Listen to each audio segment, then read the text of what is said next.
go. I'm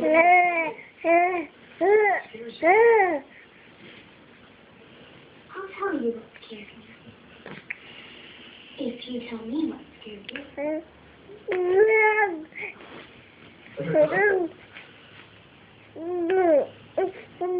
When I was a kid, I was climbing a tree and I accidentally put my hand in a giant hornet's nest. I didn't even like it. I was stung over 100 times. Should go to the hospital. Been afraid of hornets ever since.